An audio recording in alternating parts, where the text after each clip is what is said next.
Did you know that Canada just got hit with the threat of a 100% tariff on every single product it exports to the United States?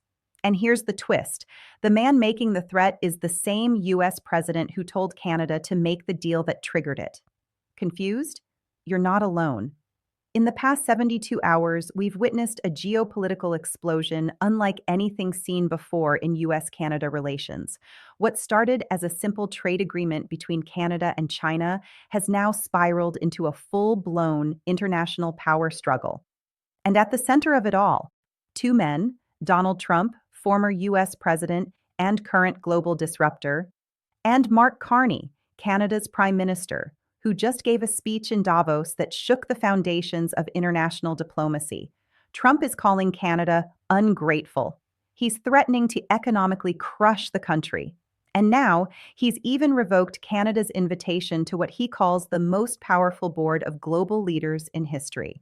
But that's just the beginning. What is the Board of Peace? Why are major allies refusing to join it? And is Canada now leading a new movement of middle powers that are finally standing up to superpower coercion? This story has tariff wars, political betrayal, secretive billion-dollar deals, and even accusations of replacing the United Nations. And the stakes? NATO unity, the US-Canada relationship, and possibly the balance of global power. So grab your coffee because this isn't just about trade policy. It's about ego, power, and the future of the world order. Let's break it all down. And trust me, you'll want to watch this until the very end. Mark Carney, the Canadian Prime Minister, landed in Beijing, and by the time he left, Canada and China had quietly announced a preliminary trade agreement. At first glance, it looked like a pretty standard deal. Nothing earth-shattering, no fireworks, just a couple of tweaks to existing trade barriers. Here's what the deal included. China dropped tariffs on Canadian canola oil from a crushing 85% down to 15%. That's a huge win for Western Canadian farmers who've been struggling with Chinese restrictions for years. In return, Canada agreed to allow 49,000 Chinese electric vehicles into the country at a modest 6.1% tariff instead of the massive 100% rate previously in place. No full free trade agreement, no open border.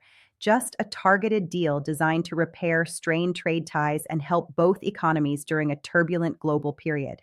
Even more surprising, when asked about the deal, Donald Trump praised it. He told reporters that's what he should be doing. It's a good thing for him to sign a trade deal. If you can get a deal with China, you should do that. Those are his exact words. So, what changed? Because just 72 hours later, Trump's tone did a complete 180.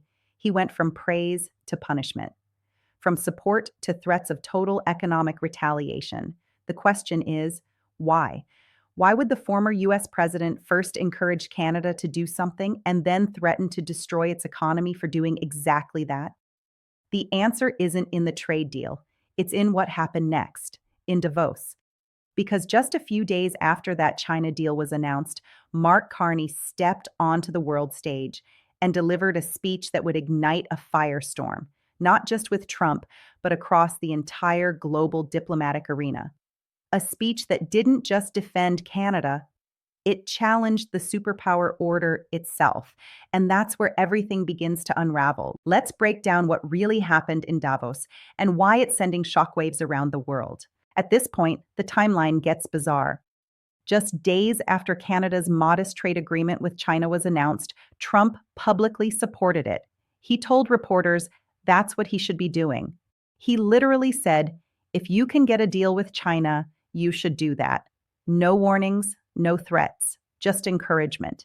But then came Davos, the World Economic Forum, where world leaders, economists, and global influencers gather to shape the future of international cooperation. And that's where everything flipped. On January 21st, Prime Minister Mark Carney took the stage in Switzerland and delivered a speech that would become the most talked about moment of the entire forum. He didn't mention Trump by name, but his message was loud and clear. Carney warned of a rupture, not a transition in global relations. He said that middle powers must stand together to resist economic coercion by dominant nations. He criticized the collapse of the rules-based international order, the very system that's governed global trade and diplomacy for decades. The speech hit hard. It resonated. Reporters on the ground described it as electrifying. Suddenly, Carney was everywhere. Interviews, headlines, social media. The phrase middle powers started trending worldwide. And here's the part that changed everything. Trump was watching. The very next day, on January 22nd, Trump took the stage in Davos himself, and his speech, dripping with resentment. He didn't say Carney's name, but his target was obvious. He mocked Canada. He said, Canada gets a lot of freebies from us. They should be grateful, but they're not. He claimed, Canada lives because of the United States. Then added a chilling line, remember that, Mark, the next time you make your statements. Just 3 days after telling Canada to go ahead with the China deal, he was now implying that Canada owes its survival to the US and that challenging America's dominance would come at a cost. This wasn't about trade anymore. This was about power, pride, and being publicly upstaged by a smaller nation that refused to bow. And things were about to escalate fast. Because what Trump did next shocked diplomats across the world. We put a lot of effort into bringing you these insights, so if you found this video valuable, drop a comment and let us know what you think. Don't forget to subscribe. It's just one click, and it helps us keep creating great content for you. At this point, one thing becomes impossible to ignore. This is no longer about trade. If this were really about tariffs, supply chains, or Chinese electric vehicles, the reaction would have come immediately, not days later. It would have come through policy channels, not personal attacks, and it certainly wouldn't involve insults, humiliation, and public threats. What we're watching instead is something far more volatile. This is about power. This is about status. And above all, this is about ego. Mark Carney didn't just sign a trade agreement. He stood on the world's most influential stage and said something deeply uncomfortable for superpowers to hear, that middle powers don't need permission, that they don't owe gratitude for survival, that economic threats are not leadership, they're coercion. And that struck a nerve, because when Trump lashed out, notice what he didn't say. He didn't criticize tariff levels. He didn't cite trade violations. He didn't reference economic data. Instead, he said Canada was ungrateful. He said Canada lives because of the United States. He called Carney governor, not prime minister. Those aren't policy arguments. Those are dominant signals. This is the language of someone who expects deference and reacts aggressively when they don't receive it. In Trump's worldview, alliances are transactional. Protection comes with a price, and respect flows one way. Carney broke that script. He didn't attack the US. He didn't insult Trump. He simply refused to kneel. And for leaders who view the world as a hierarchy where power must be acknowledged publicly, that kind of independence is seen as a threat. That's why the retaliation wasn't subtle. It wasn't quiet diplomacy behind closed doors. It was loud, public, punishing, tariff threats, diplomatic exclusion, warnings of economic destruction, all designed to send one message, not just to Canada, but to every other country watching. This is what happens when you step out of line. But here's the twist. Instead of backing down, Carney doubled down. He responded calmly, firmly, and with words that are now echoing far beyond Canada's borders. Canada thrives because we are Canadian. No apology, no retreat. And in that moment, this stopped being a bilateral dispute and became a test case for the entire global order. Because if Canada can stand its ground, who's next? And what happens if others follow? That's where this story turns truly dangerous and truly historic. Just when it seemed like things couldn't escalate any further, Trump made his boldest move yet. He revoked Canada's invitation to join what he called the Board of Peace, a new international organization he claimed would bring together the most powerful and visionary leaders on the planet. On the surface, it sounded noble. A global alliance to oversee reconstruction in Gaza. A peace board made to replace gridlocked diplomacy with real-world action. But behind the headlines, the details were deeply troubling. According to leaked documents, 62 countries were invited to join, but to get a permanent seat, each had to pay $1 billion within the first year. No payment? You still get a seat, but only for 3 years, and it can be revoked at Trump's discretion. Let that sink in.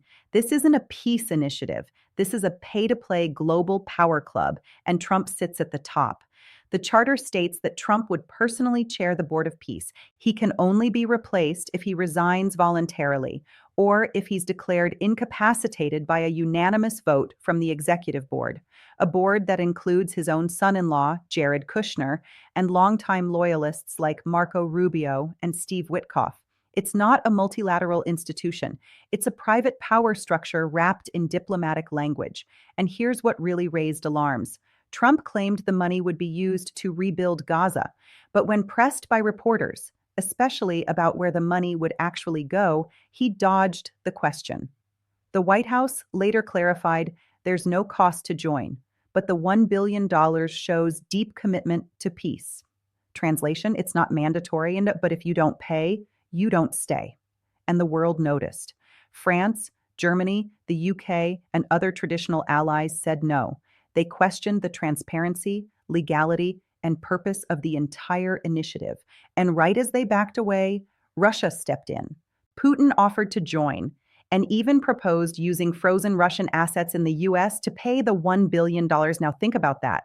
Russia, frozen assets, a board chaired by Trump. This isn't just diplomacy.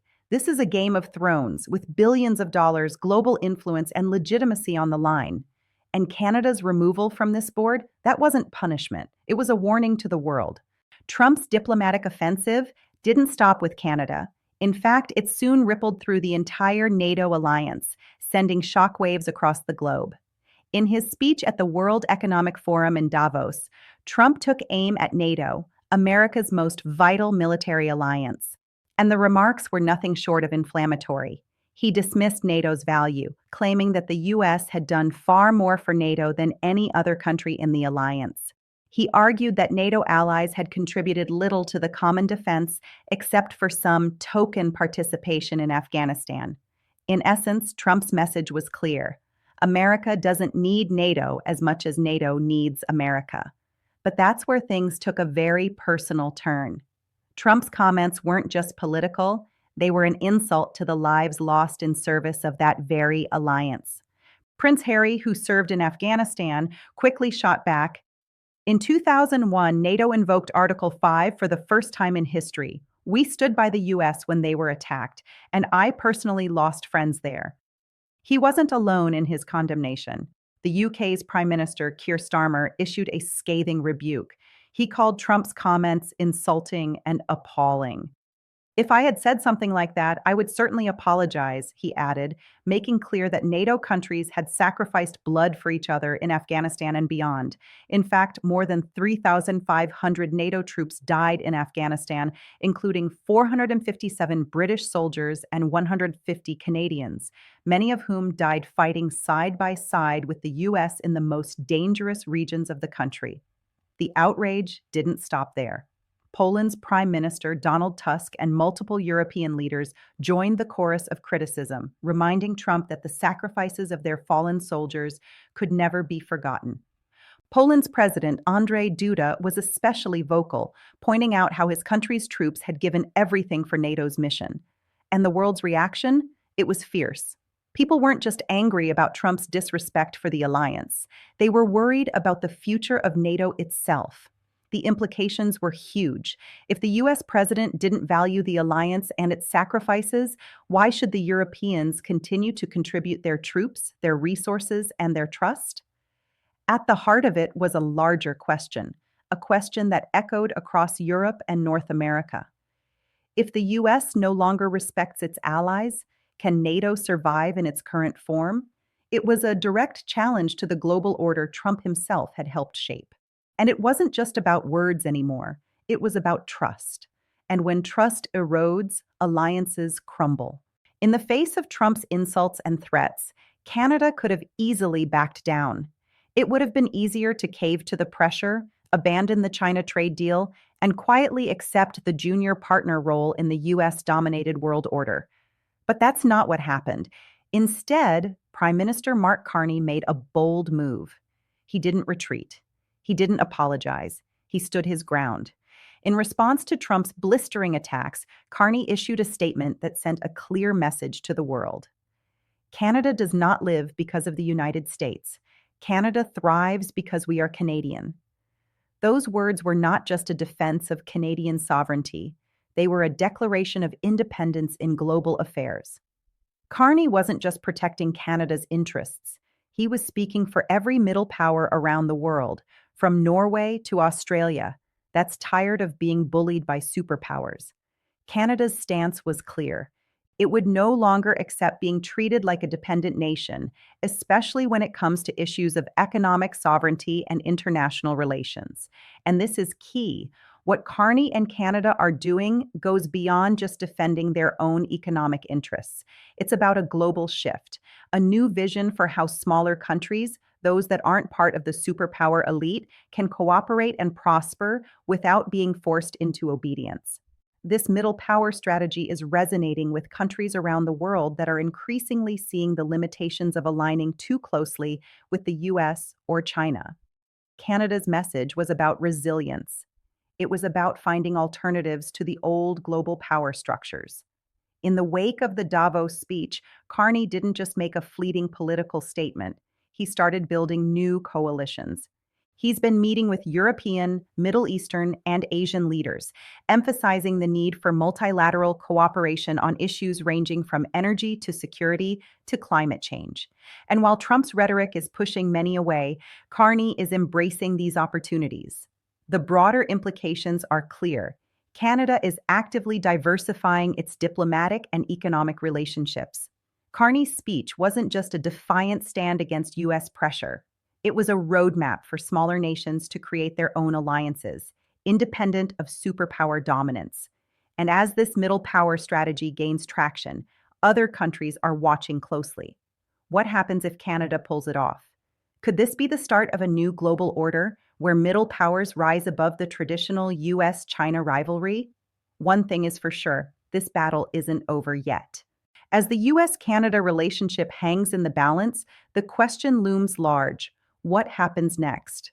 With the stakes higher than ever, there are three distinct futures that could shape the outcome of this dramatic standoff. Each one has profound implications not only for Canada and the United States, but for the global order itself. Scenario 1, Canada caves, back to the status quo.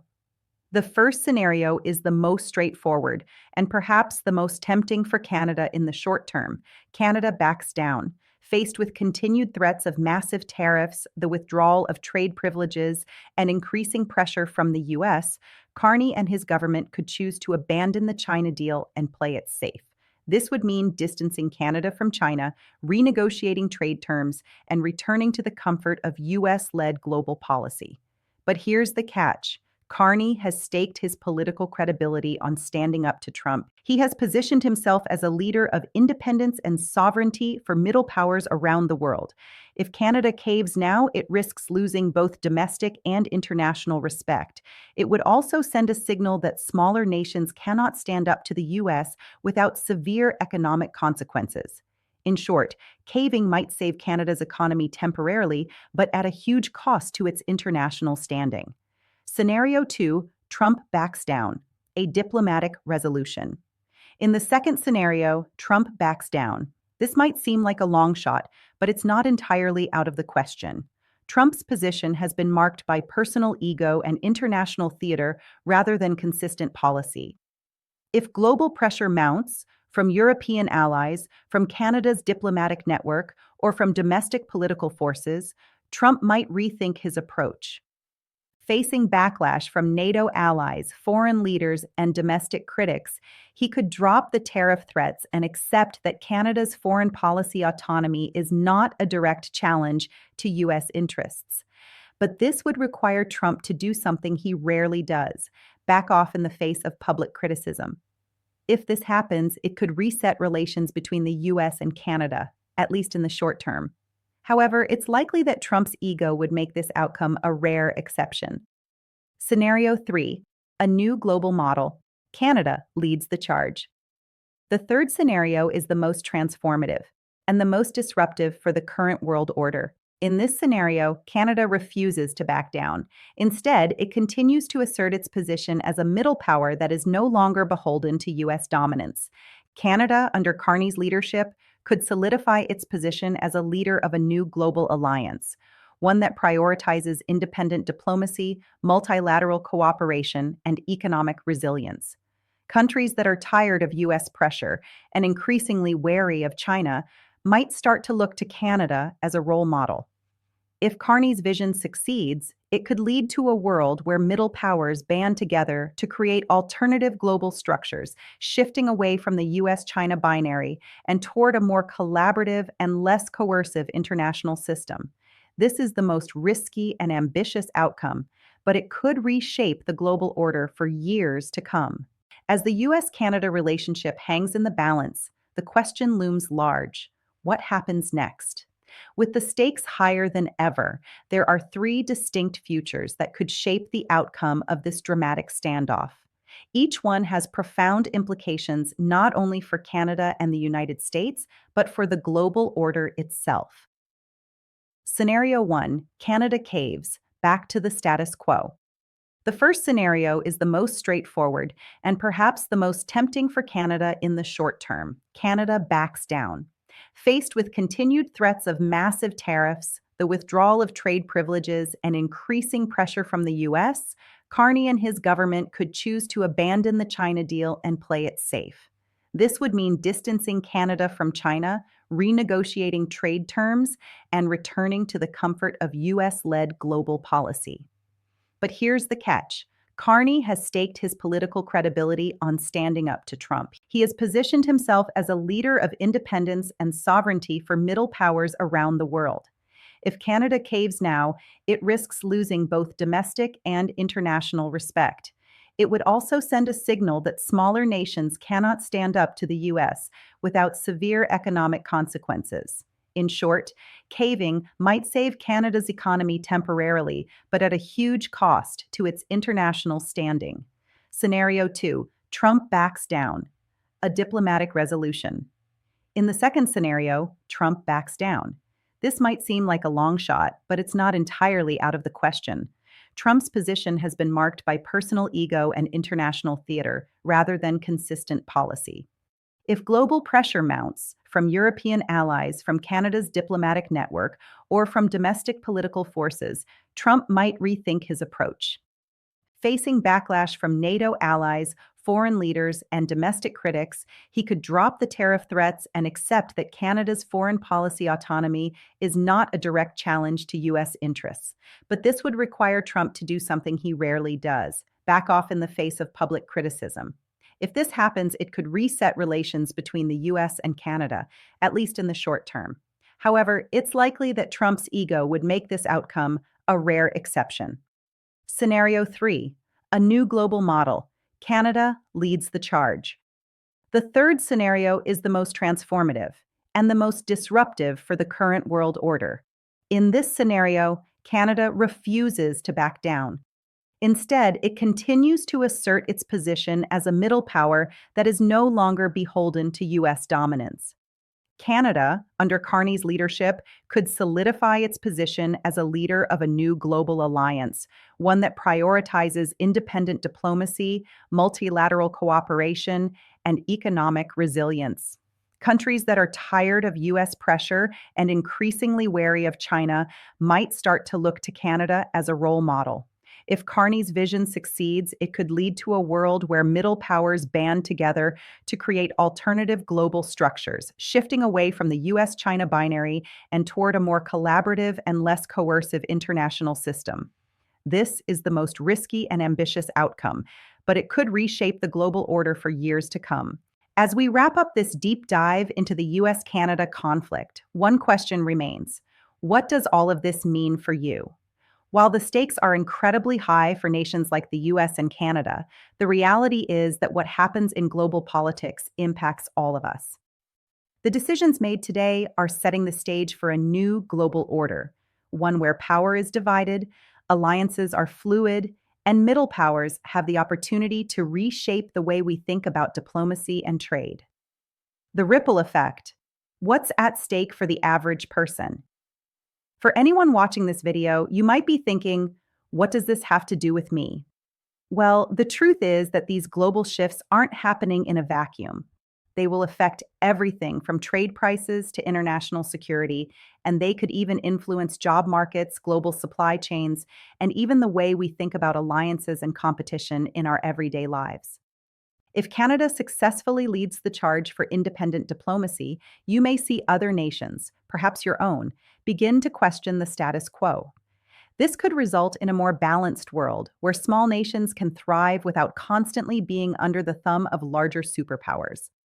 But if the US continues down this path of economic bullying, you may find that the world becomes more fractured and alliances become more about paying for protection rather than fostering true cooperation. Your voice matters. What do you think? Now we want to hear from you. What do you think about the rising tensions between the US and Canada? Do you agree with Carney's message that middle powers should stand up for themselves?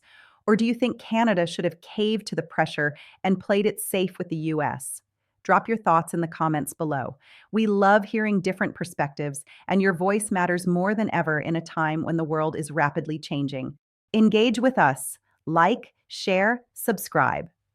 If you found this analysis helpful, don't forget to like this video and subscribe to stay up to date on global politics and international relations. We post deep dives like this regularly, covering complex geopolitical stories, diplomatic shifts, and how they affect you. Share this video with your friends because this conversation is just getting started. Everyone needs to be aware of how the world is changing, and you could be the one to start that discussion with those around you. Stay tuned for our next video, where we'll explore what happens if Canada's bold move leads to the rise of new global power structures and how this could completely reshape the international landscape. Don't miss out. Hit that bell icon to be notified when it's released. As the world stands on the brink of change, we want to hear your thoughts.